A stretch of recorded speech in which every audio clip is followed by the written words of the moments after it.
बिस्मिल्लाहिर्रहमानिर्रहीम। मोहम्मद बिलाल अत्तारी, तहसील भेरा, ज़िला सरगोदा से। जमशेद भाई, ये मेरे न्यूजीलैंड वाइट के 8 बच्चे हैं।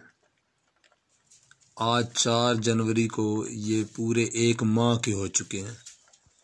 4 दिसंबर को न्यूजीलैंड वाइट ने 8 बच्चों की पैदाइश की।